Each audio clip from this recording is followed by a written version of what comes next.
দোস্তরা, একটা নির্জন গ্রামের একদম শেষ প্রান্তে, যেখানে রাস্তা শেষ হয়ে মাঠ আর দূরের আকাশের সঙ্গে মিশে যায়, সেখানে একা দাঁড়িয়ে আছে একটা ভাঙাচোরা জরাজীর্ণ ছোট্ট কুঁড়েঘর।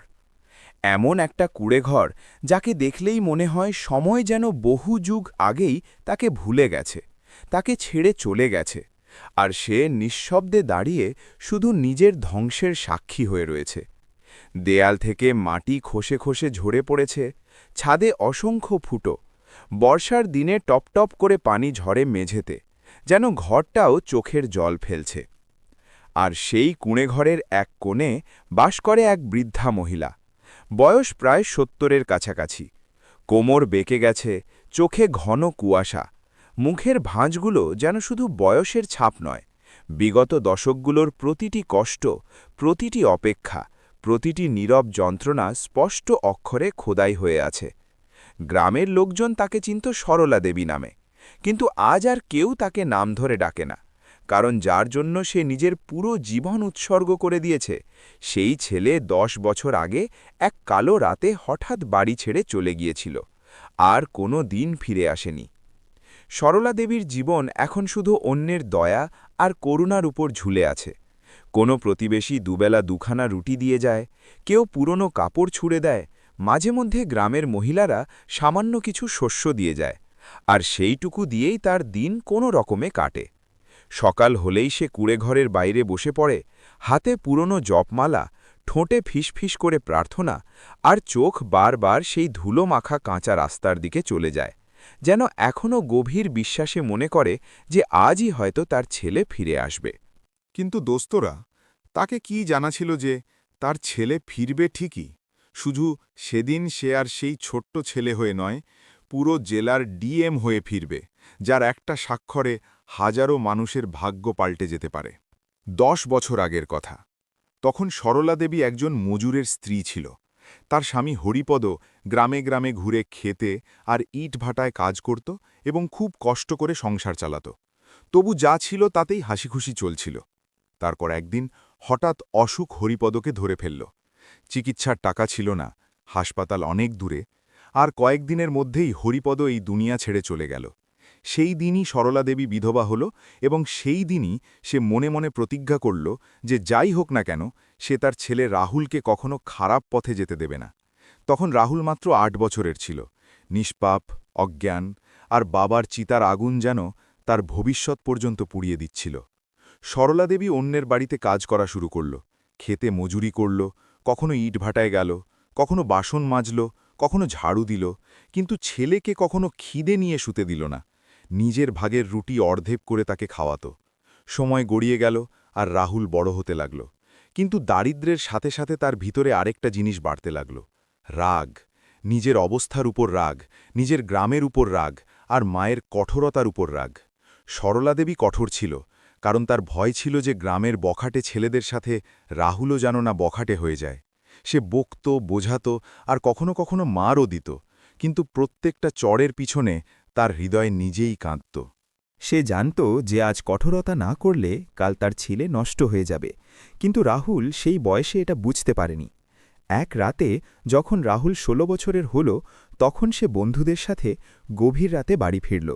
শরীর থেকে মদের গন্ধ বেরোচ্ছিল, আর চোখ লাল ছিল। সরলা দেবী যেই দেখল তার বুক কেঁপে উঠল, আর রাগে প্রথমবার ছেলের গায়ে হাত তুলে বলে দিল যে তুই আমার ছেলে বলে ডাকার যোগ্য আর রইলি না। বস দোস্তরা, এই কথাগুলোই সব কিছু বদলে দিল। রাহুল সেই রাতে কিছু বলল না, চুপচাপ ভিতরে গেল, মায়ের ঘুমানোর অপেক্ষা করল।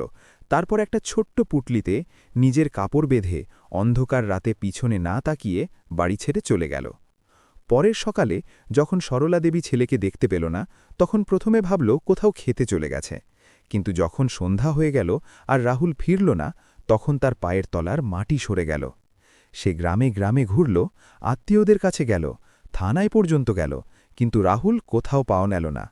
ধীরে ধীরে বছর গড়িয়ে গেল, আশা ভেঙে গেল, আর শেষ পর্যন্ত সরলা দেবী মেনে নিল যে তার ছেলে হয়তো আর এই দুনিয়ায় নেই।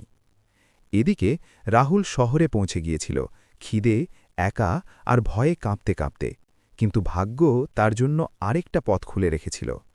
প্রথমে একটা ঘাবাই কাজ, তারপর পড়াশোনা শুরু, দিনে কাজ আর রাতে পড়া, আর ভিতরে ভিতরে এই জিদ যে কিছু একটা করে দেখাবে। সেখান থেকেই শুরু হলো সেই রাহুলের গল্প যে আগামী বছরগুলোতে অফিসার হবে, ডিএম হবে, আর পুরো জেলার সবচেয়ে কঠোর অফিসার বলে পরিচিত হবে। কিন্তু দোস্তরা, আসল গল্প তো তখনই শুরু হয় যখন একদিন ফাইলের স্তূপের মাঝে বসে ডিএম রাহুলের সামনে একটা রিপোর্ট আসে, যাতে লেখা ছিল যে গ্রামের শেষ প্রান্তে এক বৃদ্ধা মহিলা কুড়ে ঘরে খিদে আর অসুখের সাথে লড়াই করছে।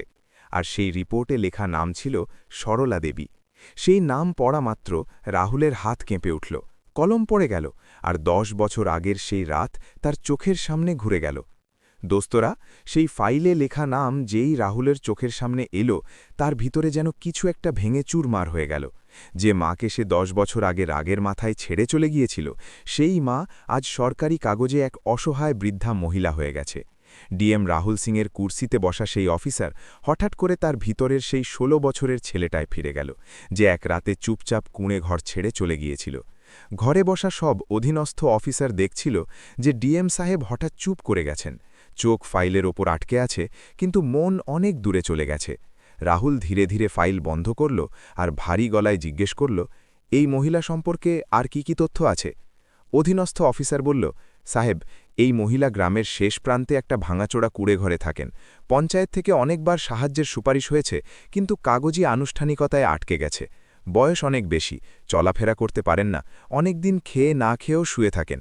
এতটা শুনতেই রাহুলের আঙুল মুঠো হয়ে গেল, আর মনে একটাই প্রশ্ন বাজতে লাগল, সত্যিই কি আমার মা আজও সেই কুড়ে ঘরে আছেন যেখানে আমি জন্মেছিলাম? দোস্তরা, সেই দিন রাহুল কাউকে কিছু বলল না। অফিসের কাজ শেষ করল, সন্ধ্যায় সরকারি বাংলোয় ফিরল। কিন্তু প্রথমবার সেই আলিশান বাড়ির দেয়ালগুলো তাকে কেটে কেটে যাচ্ছিল। এসির ঠান্ডা হাওয়াতেও কপাল থেকে ঘাম টপ টপ করে পড়ছিল। রাতে খাবার সামনে রাখা ছিল, কিন্তু গ্রাস গলা দিয়ে নামছিল না। বারবার মায়ের মুখ চোখের সামনে ভেসে উঠছিল, সেই বেঁকে যাওয়া কোমর, সেই কঠোর মুখ যার পিছনে অফুরন্ত মমতা লুকিয়েছিল, সেই হাত যা কখনো তাকে মেরেছিল, আর সেই হাতই তাকে কখনো খিদে শুতে দেয়নি। রাত প্রায় 2টোর দিকে রাহুল ঘুমের মধ্যে চমকে উঠে বসল। স্বপ্নে দেখল মা কুড়ে ঘরের বাইরে বসে তাকে ডাকছে, আর সে লাখ চেষ্টা করেও কাছে পৌঁছতে পারছে না। ঘাবড়ে গিয়ে পানি খেল, আর সেই মুহূর্তে একটা সিদ্ধান্ত নিয়ে ফেলল, সে মায়ের কাছে যাবে, কিন্তু ডিএম হয়ে নয়, ছেলে হয়ে। পরের দিন অফিসে পৌঁছতেই পিএকে ডেকে বলল, আজ সন্ধ্যায় আমার কোনো মিটিংয়ে বসতে হবে না, আমার গ্রামে নিজের কারণে যেতে হবে। পিএ কিছু বুঝতে পারল না, কিন্তু ডিএম সাহেবের মুখের কঠোরতা দেখে কোনো প্রশ্ন করল না। দোস্তরা, সেই দিন সন্ধ্যা নামতেই একটা সরকারি গাড়ি গ্রামের দিকে রওনা দিল, কিন্তু তাতে না কোনো হুটার, না কোনো লাল বাতি। ড্রাইভারকে স্পষ্ট নির্দেশ ছিল, কাউকে বলা যাবে না যে গাড়িতে ডিএম বসে আছে। পুরো রাস্তা রাহুল জানালা দিয়ে বাইরে তাকিয়ে রইল। সেই ক্ষেত, সেই মাটির গন্ধ, সেই কাঁচা রাস্তা, প্রতিটা মোড়ে বিগত বছরগুলো চোখের সামনে ঘুরে যাচ্ছিল। যত গাড়ি গ্রামের কাছে আসছিল, তত তার বুকের ধুকভুকুনি বাড়ছিল। 10 বছরে সে অনেক বড় সিদ্ধান্ত নিয়েছে, অনেক অপরাধীকে শাস্তি দিয়েছে, কিন্তু আজ তার সবচেয়ে বেশি ভয় হচ্ছিল মায়ের সামনে দাঁড়ানোর। গ্রামের বাইরে গাড়ি থামালো। রাহুল সাধারণ কাপড় পরেছিল, মুখে দাড়ি, মাথায় টুপি, যাতে কেউ চিনতে না পারে। সে পায়ে হেঁটে গ্রামের গুলিতে ঢুকল। কয়েকজন তাকে দেখল, কিন্তু চিনতে পারল না। সেই গলি যেখানে সে একদিন খালি পায়ে দৌড়াত, সেই কুঁয়ো, সেই পিপল গাছ, আর তারপর সেই কুঁয়ে ঘর, যাকে দেখতেই রাহুলের পা আপনা আপনি থেমে গেল। কুঁড়ে ঘর আগের চেয়েও বেশি জরাজীর্ণ হয়ে গেছে, দেয়াল ঝোঁকে পড়েছে, দরজা অর্ধেক ভাঙা। বাইরে একটা পুরনো খাট পড়ে আছে। রাহুলের চোখ ভরে এলো, গলা শুকিয়ে গেল। সে কয়েক মুহূর্ত সেখানেই দাঁড়িয়ে রইল। তখনই কুঁড়ে ঘরের ভিতর থেকে একটা দুর্বল কণ্ঠস্বর ভেসে এলো, কে? আর সেই কণ্ঠস্বর যেন রাহুলের পা থেকে সব শক্তি কেড়ে নিল। সে এগিয়ে গেল, ধীরে ধীরে ভিতরে উঁকি দিয়ে দেখল তার মা সরলা দেবী এক কোণে বসে কোনো রকমে চুল্লিতে কিছু ফুটিয়ে তোলার চেষ্টা করছেন। শরীর আগের চেয়ে আরও রোগা হয়ে গেছে, চুল পুরো সাদা, চোখে সেই পুরনো ক্লান্তি। সেই মুহূর্তে রাহুল আর ডিএম রইল না, অফিসার রইল না, সে শুধু একটা ছেলে হয়ে গেল, যে 10 বছর পর মাকে জীবিত দেখছে। সরলা দেবী তাকে দেখে জিজ্ঞেস করলেন, বাবা, কি চাই? রাহুল কাঁপা গলায় বলল, মা, পানি পাব? মা শব্দ শুনতেই সরলা দেবী একটু চমকে উঠলেন, কিন্তু বয়স আর দুর্বলতা তার স্মৃতিকে ধোঁকা দিয়েছিল। কাঁপা হাতে একটা লোটা পানি এগিয়ে দিলেন। রাহুল পানি খেল না, শুধু লোটাটা ধরে রেখে তার চোখ থেকে জল গড়িয়ে পড়তে লাগল। সে মাটিতে বসে পড়ল আর ফুঁপিয়ে ফুঁপিয়ে বলল, মা, আমি এসে গেছি। কিন্তু সরলা দেবী তখনও বুঝতে পারছিলেন না যে সামনে বসা এই লোকটিই সেই ছেলে যে 10 বছর আগে তাকে ছেড়ে চলে গিয়েছিল। দোস্তরা, রাহুল মাটিতে বসে কাঁদতে লাগল, আর সরলা দেবী অবাক হয়ে তাকে দেখতে লাগলেন। তিনি বুঝতে পারছিলেন না এই অচেনা লোকটা হঠাৎ এভাবে কাঁদছে কেন। কাপা গলায় জিজ্ঞেস করলেন, বাবা, তুমি ঠিক তো? কোথাও অসুখ হয়নি তো? তারপর কোনো রকমে উঠে পাশে পড়ে থাকা পুরনো ধুতি দিয়ে তার চোখের জল মুছতে লাগলেন। সেই হাত যাতে একদিন শক্তি ছিল, আজ কাঁপছে। কিন্তু সেই স্পর্শে সেই পুরনো মমতা ছিল। রাহুল সেই হাতটা নিজের কপালে ঠেকিয়ে নিল, আর তার কান্না আরও জোরালো হয়ে উঠল। 10 বছরের সব যন্ত্রণা, সব ভুল, সব নীরবতা একসঙ্গে বাইরে বেরিয়ে আসছিল। সে বলতে চাইছিল, মা, আমি তোমার রাহুল, কিন্তু কথা গলায় আটকে যাচ্ছিল। তার ভয় হচ্ছিল, সত্যি বলে দিলে যদি মা তাকে আর গ্রহণ না করেন, কারণ সে মাকে ছেড়ে খুব বড় অন্যায় করেছে। সরলা দেবী তাকে খাটে বসালেন, নিজে মাটিটি চাটাইয়ে বসলেন, আর জিজ্ঞেস করলেন, বাবা, কোথা থেকে এসেছ? এখানে কেন এসেছ? রাহুল নিজেকে সামলে বলল, মা, আমি শহর থেকে এসেছি, কাজ করি, কোনো কাজে এই গ্রামে এসেছিলাম। সরলা দেবী লম্বা নিঃশ্বাস ফেলে বললেন, কাজ তো সবাই করে বাবা, কিন্তু ভাগ্য সবার একরকম হয় না। আমার ছেলেও কাজ করতে গিয়েই ঘর ছেড়েছিল। এতটা বলে তার চোখ ভরে এলো। আকাশের দিকে তাকিয়ে বললেন, ভগবান জানে সে বেঁচে আছে কিনা। বেঁচে থাকলে নিশ্চয়ই একবার ফিরে আসত। দোস্তরা, এটা শুনে রাহুলের বুকে যেন ছুরি ঘুরিয়ে দেওয়া হলো। সে ঝুঁকে পড়ে মায়ের পা ধরে ফেলল, কিন্তু তবুও নিজের নাম বলল না। শুধু বলল, মা, যদি সে ফিরে আসে তাহলে কি তুমি তাকে ক্ষমা করে দেবে? সরলা দেবী এক মুহূর্ত না ভেবে বললেন, মায়ের মন কখনো ছেলের জন্য বন্ধ হয় না। যত বড় অন্যায়ই করুক, যদি আমার ছেলে ফিরে আসে আমি তার সব ভুল ভুলে যাব, শুধু একবার তাকে দেখতে পাই। এটা শুনতেই রাহুলের চোখের জল খামছিল না।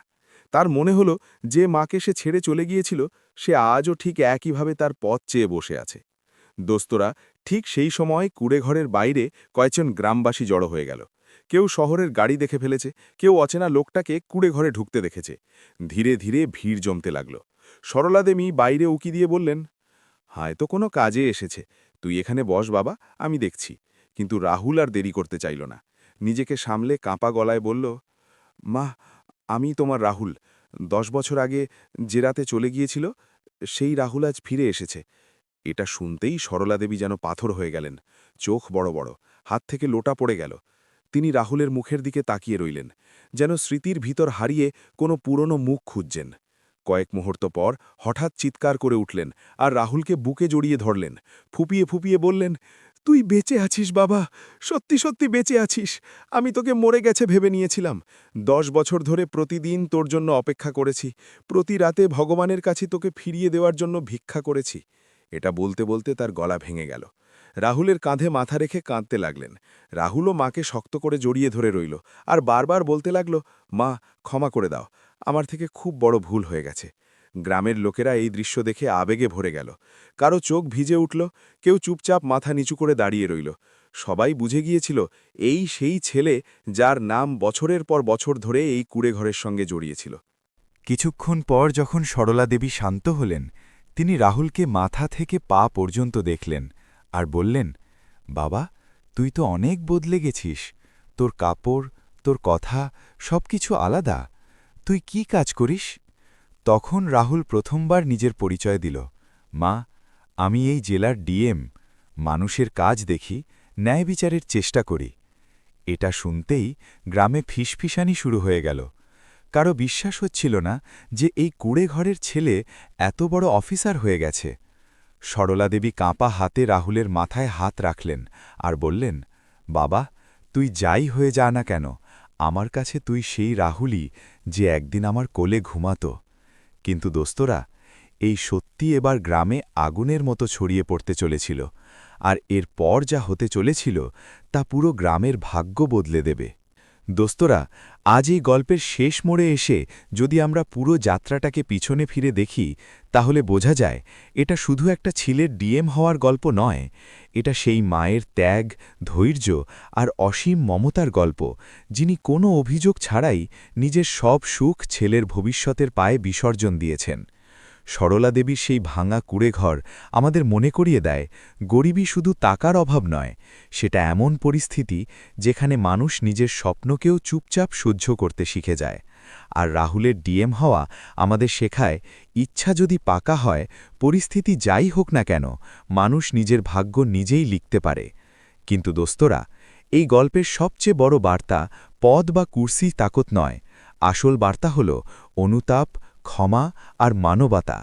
কারণ রাহুল যদি ডিএম হয়েও মায়ের কাছে না ফিরত, যদি সেই কুঁড়েঘরে গিয়ে মায়ের পায়ে মাথা না রাখত, তাহলে তার সব সাফল্য অসম্পূর্ণ থেকে যেত। এই গল্প আমাদের এটাও শেখায় যে মা বাবার মন কোনো সরকারি ফাইলের মতো নয়, যেখানে দেরির কারণ দেখিয়ে কেস বন্ধ করে দেওয়া যায়। মায়ের মন এমন দরজা, যা যত দেরি হোক ছেলের জন্য সব সময় খোলা থাকে। সরলা দেবী কখনো ছেলেকে জিজ্ঞেস করেননি, তুই কেন চলে গিয়েছিলি, 10 বছর কেন ফিরিসনি? তিনি শুধু তাকে বুকে জড়িয়ে ধরেছিলেন, কারণ একজন মায়ের কাছে ছেলের ফিরে আসাই সবচেয়ে বড় জয়। আর রাহুলও বুঝে গিয়েছিল যে কুর্সির জন্য সে সম্পর্ক ছেড়ে দিয়েছিল, সেই কুর্সির সত্যিকারের সম্মান তখনই পাওয়া যায় যখন সে আবার নিজের সম্পর্কগুলোকে ফিরিয়ে আনে। দোস্তরা, এই গল্প সব সেই ছেলেদের জন্য একটা আয়না, যারা স্বপ্নের পেছনে দৌড়তে গিয়ে মা বাবাকে পেছনে ফেলে দেয়, আর সব সেই মায়েদের জন্য একটা আশার আলো, যারা আজও দরজার দিকে তাকিয়ে থাকেন, হয়তো আজই ছেলে ফিরে আসবে। মনে রেখো, সাফল্যের সবচেয়ে উঁচু শিখরও যখন ছোট মনে হয়, যখন মায়ের চোখে জল থাকে, আর জীবনের সবচেয়ে বড় জয় তখনই হয় যখন মায়ের মুখে শান্তির হাসি ফোটে। যদি এই গল্প তোমার মন ছুঁয়ে যায়, তাহলে শুধু শুনে যেও না, জীবনে নিয়ে এসো, কারণ হয়তো কোথাও কোনো সরলা দেবী আজও কোনো রাহুলের অপেক্ষায় বসে আছেন, আর হয়তো আজই সেই দিন যেদিন তুমি মায়ের কাছে ফিরে তার চোখের ক্লান্তি একটু কমাতে পারো।